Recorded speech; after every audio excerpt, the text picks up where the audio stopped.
Ukraine సరిహద్దు నగరాలపై Russia target చేస్తుంది. High end rocket లాంచర్లు అలాగే మిసైల్స్తో విరుచుకుపడుతున్న పరిస్థితి కనబడుతుంది.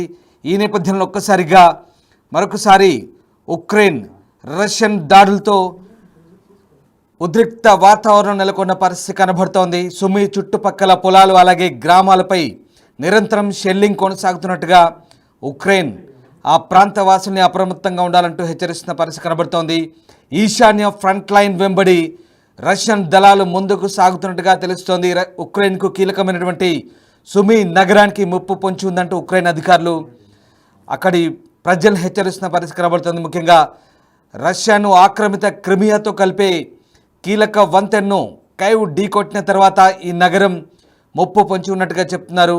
పుతిన్ దళాలు ఈ ప్రాంతంలోని ఫ్రంట్ లైన్లో దాదాపు 9 మైళ్ళ దూరం వరకు ఉక్రెయిన్ భూభాగంలోకి చొచ్చుకొచ్చి ఆక్రమించినట్టుగా చెప్తున్నారు. సుమి చుట్టుపక్కల పొలాలు అలాగే గ్రామాలు ఎప్పుడూ షెల్లింగ్ ఎదుర్కొంటున్నట్టుగా ఉక్రెయిన్ ఆరోపిస్తున్న పరిస్థితి కనబడుతుంది. రష్యన్ సైన్యం నిరంతరం తమ సరిహద్దు గ్రామాలపై భారీ ఆర్టిలరీ గన్లతో షెల్లింగ్ చేస్తున్నట్లుగా ఉక్రెయిన్ ఆరోపిస్తుంది. అలాగే నివాస భవనాలు టార్గెట్ చేసుకొని సాధారణ పౌరులపై దాడులు చేసినట్టుగా కూడా ఉక్రెయిన్ ఆరోపిస్తుంది. మరోవైపు పొలాలు పౌర మౌలిక సదుపాయాలను దెబ్బతీస్తుందంటూ కూడా ఉక్రెయిన్ సైనిక పరిపాలనాధిపతి ఒర్హే ఆరోపిస్తున్నారు. అలాగే మంగళవారం నీటి అడుగున జరిగిన పేలులో రష్యా క్రిమియాను కలిపే 12 మైళ్ళ పొడవైన వంతెనలో కొంత భాగాన్ని ఉక్రెయిన్ ప్రత్యేక దళాలు పేల్చివేశాయి. ఈ నేపథ్యంలో క్రిమియన్ వంతెన అలాగే కెర్చు వంతెన రష్యాను 2014లో స్వాధీనం చేసుకున్న తర్వాత ఆ ప్రాంతాన్ని ఇప్పుడు ఉక్రెయిన్ పూర్తి స్థాయిలో రష్యాకు ఇబ్బందికర పరిస్థితులు తీసుకొచ్చి పెట్టింది. ఈ నేపథ్యంలోనే ఉక్రెయిన్ చేసినటువంటి దాడులతో ఒక్కసారిగా రష్యా కూడా ఇటు ఇబ్బందికర పరిస్థితులను ఎదుర్కొంటున్న పరిస్థితి కనబడుతుంది. ముఖ్యంగా స్పైడర్స్ వెబ్ పేరుతో ఉక్రెయిన్ దళాలు 18 నెలల క్రితమే తమ గూఢాచారులను రష్యన్ భూభాగంలోకి చొప్పించి ఉక్రెయిన్కు దాదాపు 5,000 కిలోమీటర్ల దూరంలో ఉన్నటువంటి రష్యా ఎయిర్ బేస్ అలాగే కీలక రష్యా స్థావరాలపై చొచ్చుకు వెళ్ళి చాలా పటిష్టమైన దాడులతో ఒక్కసారిగా రష్యాకు చెందినటువంటి వైమానిక ఆయుధ సంపత్తిని ధ్వంసం చేయడంలో పూర్తి స్థాయిలో సఫలీకృతమైంది. దీంతో ఊహించని దాడితో ఒకసారిగా రష్యా ప్రతీకార దాడులకు సిద్ధమవుతున్నట్టుగా కనిపిస్తున్న పరిస్థితి కనబడుతుంది. ముఖ్యంగా మరోవైపు ఇటు రష్యాపై ఉక్రెయిన్ చేస్తున్నటువంటి వ్యూహాత్మక దాడులతో రష్యా ఒక్కసారిగా తేరుకుంది. తమ ఇంటెలిజెన్స్ వైఫల్యాన్ని అలసత్వాన్ని పసిగట్టినటువంటి రష్యా ఇప్పుడు ఉక్రెయిన్పై భారీ దాడులకు సిద్ధమవుతున్నట్టుగా తెలుస్తుంది. మరోవైపు యుద్ధం మొదలై 3 సంవత్సరాల తర్వాత ఒక్కసారిగా ఇటు రష్యా అటు ఉక్రెయిన్ పరస్పరం భారీ దాడులకు దిగబడుతున్న పరిస్థితి కనబడుతోంది. తొలుత ఉక్రెయిన్పై రష్యా చేసిన దాడులతో ఒక్కసారిగా ఉక్రెయిన్లోని పౌర నివాసాలు అలాగే అనేక అపార్ట్మెంట్లు చాలా కీలక ప్రాంతాల్లోని నివాస ప్రాంతాలు అలాగే పొలాలు పూర్తి స్థాయిలో దెబ్బతిన్న పరిస్థితి కనబడుతోంది. ఇటు రష్యా అధ్యక్షుడిపై చేసిన దాడి మర్డర్ అటెంప్ట్ తర్వాత పూర్తి స్థాయిలో రష్యా ఇటు ఉక్రెయిన్ సంబంధించినటువంటి కీలక నగరాలే లక్ష్యంగా టార్గెట్గా దాడులు కొనసాగిస్తున్న నేపథ్యంలో మరోవైపు అటు ఉక్రెయిన్ కూడా విరుచుకుపడుతున్న పరిస్థితి కనబడుతుంది. ప్రధానంగా ఇటు శాంతి చర్చల ప్రక్రియ ఓవైపు తుర్కియాలో కొనసాగుతున్న నేపథ్యంలో మరోవైపు అటు శాంతి చర్చలతో ప్రక్రియతో సమాంతరంగా పరస్పరం దాడులైతే కొనసాగుతున్న పరిస్థితి కనబడుతోంది. ఈ నేపథ్యంలోనే వరుస దాడులతో ఇటు 2 దేశాలు కూడా పరస్పరం డ్రోన్లను అలాగే మిసైళ్లను ప్రయోగించుకుంటూ అటు ప్రాణ ఆస్తి నష్టం కలుగుతున్న పరిస్థితి కనబడుతోంది. ఇప్పటికే ఉక్రెయిన్లోని 20% భూభాగాన్ని రష్యా ఆక్రమించినట్టుగా చెప్తున్నారు. రష్యన్ దళాలు ముందుకు చొచ్చుకు వచ్చి ఉక్రెయిన్లోని పలు ప్రాంతాలను ఆక్రమించుకున్నట్టుగా కూడా వార్తలు అందుతున్నాయి. ఈ నేపథ్యంలోనే ఉక్రెయిన్ కూడా అప్రమత్తమైన పరిస్థితి కనబడుతోంది. వరుస దాడులతో ఉక్రెయిన్ అలాగే రష్యా పరస్పరం దాడులు కొనసాగించుకుంటున్న పరిస్థితి కనబడుతోంది. ఇక ఎవరికి వారే యుద్ధంలో ప్రత్యర్థిపై పైచేయి సాధించేందుకు ప్రయత్నిస్తుండడంతో పరిస్థితిలో ఏ మార్పు రావడం లేదు. అయితే చర్చలకు సానుకూలంగా అంటూ రష్యా ఉక్రెయిన్ పైకి చెబుతున్న 2 దేశాల మధ్య యుద్ధం తీవ్ర రూపం దాల్చుతుండడం ప్రస్తుతం ఆందోళన కలిగిస్తోంది. గత 24 గంటల్లో ఉక్రెయిన్పై తమ బలగాలు చేసిన దాడుల్లో దాదాపు 1500 మందికి పైగా దేశ సైనికులు ప్రాణాలు కోల్పోయినట్లుగా రష్యా రక్షణ మంత్రిత్వ శాఖ ప్రకటిస్తోంది. మరోవైపు కీవ్లో డ్రోన్లు, క్షిపణులు, సాయుధ పోరాట వాహనాలు, ఫిరంగి తుపాకులను ధ్వంసం చేశామన్నారు.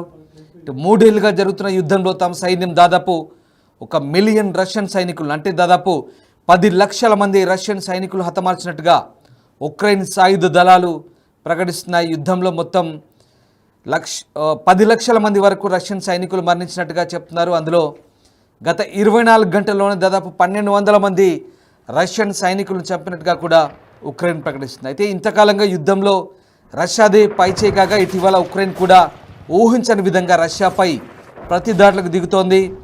డ్రోన్స్తో విరుచుకుపడి ఊహించని షాక్ ఇస్తోంది. లేటెస్ట్గా కీలక బ్రిడ్జిని కూడా కూల్చివేసినట్లుగా ఉక్రెయిన్ ప్రకటించింది.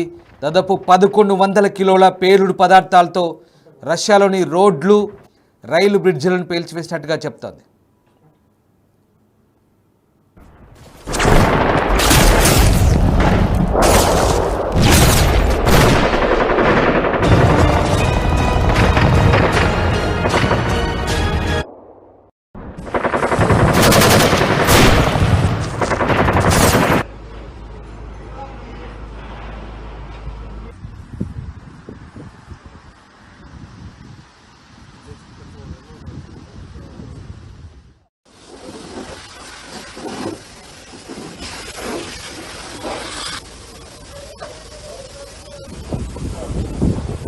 Какой личный совет у вас?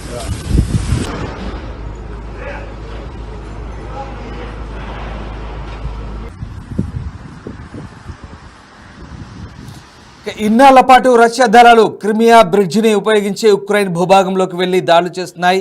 దీంతో ఇప్పుడు ఆ కీలకమైన బ్రిడ్జిని పేల్చాలని ఉక్రెయిన్ చాలా కాలంగా ప్లాన్ చేస్తుంది. 2022 ఫిబ్రవరిలో కూడా యుద్ధం మొదలైంది. అప్పటి నుంచి రష్యాకు ఈ బ్రిడ్జ్ కీలకంగా మారింది. ఇప్పటికే 2 సార్లు ఈ బ్రిడ్జిని పేల్చివేసేందుకు ఉక్రెయిన్ ప్రయత్నించింది. అయితే మంగళవారం దీన్ని పూర్తి స్థాయిలో పేల్చివేసినట్టుగా చెప్తోంది. 2022-23లో కూడా దీనికి సంబంధించినటువంటి ప్రణాళికలు వేశామని, అయితే ఇప్పుడు అండర్ వాటర్ బాంబులతో బ్రిడ్జిని పేల్చివేశామని ఉక్రెయిన్ దళాలు చెప్తున్నాయి. ఇక ఈ ఆపరేషన్ కొంతకాలంగా ప్లాన్ చేసి అమలు చేసినట్టు చెప్తున్నాయి. దీనికి సంబంధించి వీడియో ఫుటేజ్ను కూడా రిలీజ్ చేశాయి ఉక్రెయిన్ సెక్యూరిటీ ఫోర్సెస్. దాదాపు 19 కిలోమీటర్ల పొడవున క్రిమియా బ్రిడ్జిని అండర్ వాటర్లో పిల్లర్లతో సహా టార్గెట్ చేసి పేల్చివేసినట్టుగా ఉక్రెయిన్ దళాలు చెప్తున్నాయి. మొత్తం మీద వరుస దాడులతో పరస్పరం ఇటు ఉక్రెయిన్, రష్యా ఒకరిపై ఒకరు విరుచుకుపడుతున్న పరిస్థితి కనబడుతోంది. ఓవైపు శాంతి చర్చల ప్రక్రియ కొనసాగుతూనే మరోవైపు ఇరు దేశాలు కూడా ఒకరిపై ఒకరు పరస్పరం దాడులు చేసుకుంటూ ఆందోళన రేకెత్తిస్తున్న పరిస్థితి కనబడుతుంది. ఈ నేపథ్యంలో శాంతి చర్చల అంశం కాస్త పక్కదారి పట్టే అవకాశాలు కనిపిస్తున్నాయి. అయితే తాజాగా స్పైడర్స్ వెబ్ పేరుతో ఉక్రెయిన్ చేసిన దాడితో రగిలిపోతున్న రష్యా ప్రతీకార దాడులు అయితే కొనసాగిస్తుంది. మరొకసారి ఉక్రెయిన్ కనుక తమ భూభాగంపై దాడులకు తెగబడితే ఈసారి న్యూక్లియర్ వార్ తప్పదంటూ రష్యా చాలా గట్టిగా హెచ్చరిస్తున్న పరిస్థితి. అంతేకాదు కీలక నగరమైనటువంటి సుమీ ప్రాంతంలోకి దాదాపు చొచ్చుకెళ్లే ప్రయత్నం చేసింది. వందలాది మంది రష్యన్ సైనికులు డ్రోన్లు, మిసైల్తో విరుచుకుపడుతూ ఉక్రెయిన్ భూభాగంలోకి దాదాపు 20 కిలోమీటర్ల మేర చొచ్చుకుపోయినట్టుగా తెలుస్తోంది. రైట్, మా ప్రతినిధి శివ జైన్ అవుతున్నారు. శివ, ఓవైపు రష్యా ఉక్రెయిన్ శాంతి చర్చలంటూనే మరోవైపు పరస్పరం దాడులు కొనసాగించుకుంటున్న పరిస్థితి కనబడుతోంది. సో ప్రస్తుతం ఎలాంటి సిచ్యువేషన్ కొనసాగుతుంది? ముఖ్యంగా ఉక్రెయిన్ భూభాగంలోకి రష్యా చొచ్చుకొని వెళ్ళి భారీ దాడులు కొనసాగిస్తున్నట్టుగా అర్థమవుతుంది. సో ప్రస్తుతం అక్కడ ఎలాంటి పరిస్థితి కొనసాగుతుంది? ఇటు రష్యా, ఉక్రెయిన్ పరస్పరం ఎలాంటి దాడులు చేసుకుంటున్నాయి? ఉక్రెయిన్ కు రష్యా చుక్కలు చూపిస్తుంది. గత కొన్ని రోజులుగా కూడా ఒకరిపై ఒకరు దాడులు ప్రతిదాడులు చేసుకుంటున్నారు. ఒకరు పై చేసి సాధించేటప్పటికీ మరొకరు కూడా ప్రతిదార దాడులు చేస్తున్న పరిస్థితి కనిపిస్తుంది. అంటే ఇటీవల ఉక్రెయిన్ ప్రధానంగా దాడులు చేసిన నేపథ్యంలో అటు నాగరిక విమానాలను కోల్పోవాల్సిన పరిస్థితి అయితే కనిపిస్తోంది. మొత్తంగా చూసుకుంటే ఇటు దాడులు ప్రతిదాడులతో రెండు దేశాలు కూడా ఒకరిపై ఒకరు దాడులు చేసుకుంటారు. వరుస దాడులతో పుతిన్ సేన కూడా ఉక్రెయిన్ పై విరుచుకుపడుతోంది. హై ఎండ్ క్షిపణులు, బాలిస్టిక్ మిసైళ్లతో దాడులకు తెగపడుతున్నారు. ఉక్రెయిన్ కీలక నగరం సుమీ నగరంలోకి రష్యా బలగాలు చొచ్చుకుని వెళ్ళినట్టు తెలుస్తోంది. క్రిమియన్ బ్రిడ్జ్ పేల్చివేత తర్వాత ఆ ప్రతీకారంతో రష్యా రగిలిపోతోంది. అది ఇటీవల ఏదైతే ఉక్రెయిన్ దాడి జరిపిందో అంటే దాదాపు 1100 కిలోలకు పైగా పేలుడు పదార్థాలతో రష్యాకు సంబంధించిన క్రిమియన్ బ్రిడ్జ్ ని పేల్చేసింది. అది కీలక రాకపోకలకు ప్రధానంగా ఉండే బ్రిడ్జ్ ని పేల్చేయడం అంటే సైనిక రాకపోకలకు సంబంధించి కానీ ఇటు ఆర్మీకి సంబంధించిన కీలక వాహనాలు అటు వెళ్లేందుకు వచ్చేందుకు కూడా దీన్ని వినియోగిస్తుంటారు. అటువంటి బ్రిడ్జ్ కూడా పేల్చేయడంతో ప్రతీకారంతో రష్యా రగిలిపోతుంది. మొత్తం ఉక్రెయిన్ లో 20% భూభాగాన్ని ఆక్రమించేందుకు రష్యా ప్రయత్నాలు చేస్తుంది. ఆపరేషన్ స్పైడర్ వెబ్ తో రష్యాకు ఉక్రెయిన్ షాకిచ్చింది. ఈ నేపథ్యంలోని ప్రతీకార దాడి ఉంటుందని రష్యా చెప్తుంది. దానిలో భాగంగానే ఇప్పుడు ఉక్రెయిన్ పై కూడా దాడులు చేస్తున్న నేపథ్యంలో ఉక్రెయిన్ కూడా భారీగా నష్టపోతున్న పరిస్థితి ప్రజెంట్. ఇక ఉక్రెయిన్ ను ఉపేక్షించకూడదనే ఉద్దేశంతో రష్యా ఉంది. రష్యా గడ్డపై మరో దాడి జరిగితే న్యూక్లియర్ అటాక్ వెనకాడబోమని కూడా రష్యా అధ్యక్షుడు పుతిన్ హెచ్చరిస్తున్నారు. ఎప్పుడైతే 41 విమానాలకు సంబంధించి ధ్వంసం చేశారో అప్పుడే ప్రతీకార దాడి ఉంటుంది అని చెప్పారు. దానికి సంబంధించి న్యూక్లియర్ దాడులు ఉండబోతున్నాయి అనేది కూడా ఇండైరెక్ట్ గా సంకేతించారు. దానికి సంబంధించి మొత్తం ఒక సమీక్ష కూడా నిర్వహించిన పరిస్థితి కనిపిస్తుంది రష్యాలో. కానీ ఇప్పుడు ఇంకా దాడులు అంటే ఒకరిపై ఒకరు ఎత్తులు పై ఎత్తులతో దాడులు చేసుకుంటున్నారు. భీకర యుద్ధం కొనసాగుతుంది. దీని ద్వారా సాధారణ ప్రజలు సైనికులు చనిపోతున్న పరిస్థితులు అక్కడ ఉన్నాయి. ఈ రెండు దేశాలు కూడా భీకర యుద్ధ వాతావరణం కొనసాగుతుంది. ప్రజలందరూ కూడా భయాందోళనతో అంతా కూడా వారి జీవనం కొనసాగిస్తున్నారు. ఎప్పుడు ఇటువైపు నుంచి ఏమొచ్చి దాడులు ఏ క్షిపణి ఏ డ్రోన్ వచ్చి తమ ఇళ్లపై పడుతుంది, ఎక్కడ పడుతుందో, ఏ విధంగా రోజు గడుస్తున్నది కూడా వారంతా కూడా భయానక జీవితం అనేది ప్రజెంట్ సిచ్యువేషన్ అంతా కూడా భయానకంగా మారింది. ఇటువంటి సమయంలో అంటే నిమిషం గడుస్తుందా లేదా అని ఆ పొజిషన్ లో ప్రజెంట్ అక్కడ జనజీవనం అనేది కొనసాగిస్తున్నారు సాధారణ ప్రజలందరూ కూడా. కానీ ఇటు ఇరు దేశాలు కూడా ఆధిపత్య పోరానికి కొనసాగుతుంది. ఒకటి దాడులు ప్రతిదాడులతో ప్రజెంట్ భీకర యుద్ధం కొనసాగుతూ ఉంది. రైట్. అంటే శివ, ఇక్కడ ఓవైపు శాంతి చర్చల ప్రక్రియ ప్రతిష్టంభన కొనసాగుతుంది, మరోవైపు స్పైడర్స్ వెబ్ దాడి తర్వాత ఒకసారిగా రష్యా తేరుకున్నట్టుగా మనకు అర్థమవుతుంది. దీంతో అంటే స్పైడర్స్ వెబ్ దాడికి ప్రతీకారంగానే ఇప్పుడు రష్యా ఈ దాడులకు తెగబడుతుంది అనుకోవచ్చా? ప్రస్తుతం ఎంత మేరకు భూభాగంలోకి రష్యా చొచ్చుకొచ్చింది? ఉక్రెయిన్ ఏం చెప్తోంది? అయితే ఎట్టి పరిస్థితుల్లోనూ ఉక్రెయిన్ దాడికి ప్రతీకార దాడి ఉంటుంది అనేది ప్రధానంగా ఒక ఉక్రెయిన్ లాంటి దేశం రష్యాపై దాడి చేయడం, దాంట్లో భారీగా ఆస్తి నష్టం జరగడం, దాదాపు $1.5 బిలియన్ నష్టం అనేది మొన్న 41 విమానాలు కానీ ఇతర ఆస్తులకు సంబంధించిన నష్టం అనేది రష్యాకు వాటిల్లింది. ఈ నేపథ్యంలో ఇప్పుడు చూస్తూ ఆషామాషిగా అక్కడ చూస్తూ ఉండడం కానీ అంటే నిర్లక్ష్యంగా వ్యవహరించడం ద్వారా ప్రపంచ దేశాల నుంచి కూడా రష్యా పట్ల చులకన భావం ఏర్పడే అవకాశం ఉంటుంది. కాబట్టి అసలు రష్యా అంటే ఏంటి, రష్యా యొక్క సత్తా చూపించాలి అనేది